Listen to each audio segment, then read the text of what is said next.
Today I wanted to review the Selkirk Power Air, one of my favorite paddles that I have a hard time recommending.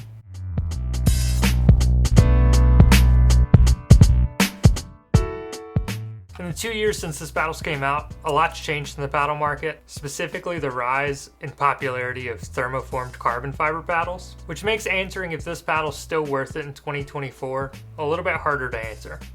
So let's talk about some of the reasons why I love this paddle, and some of the reasons why I have trouble recommending it to people. So starting out, the looks of this paddle. This paddle to me is one of the best looking paddles on the market. It just has a super unique look that doesn't look like every other paddle on the market.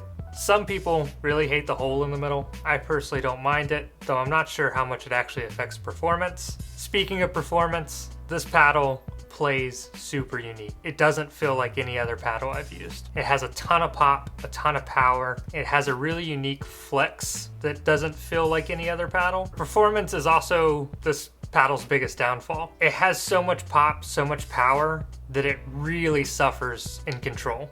This paddle can be extremely difficult to control, especially on blocks and resets. And when I use this paddle, I find myself popping the ball up a lot more than when I use other paddles. The feel of this paddle is so unique, and when you make good contact with it, it feels unlike any other paddle I've tried.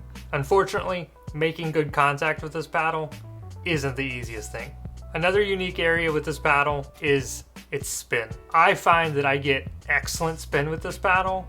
However, I've seen some reports that people say that the spin wears off. I haven't had that problem with mine personally. I still get great spin with it after 6 months of use, but it's something to look out for. You can tell that Selkirk used a lot of interesting technologies in this paddle that aren't like a lot of other paddles on the market. This paddle has such a unique and interesting feel, and that's why I love playing with it. It's so fun to use. But the question is, do I recommend it? And that is a little bit harder to answer. On one hand, this is a super fun paddle to use that looks super cool and feels great when you play well with it. On the other hand, it's extremely difficult to control. The durability of the paint grit that affects the spin seems questionable for some people. I haven't had an issue with mine, but some people have. Ultimately, if this paddle interests you and you have the control game to use it to its full potential, I do recommend it.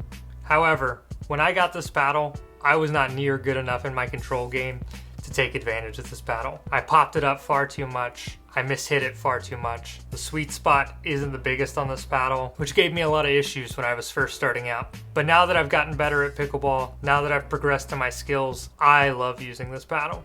Hope you guys found this review useful. If you did, stay tuned. I hope to have more reviews coming in the near future.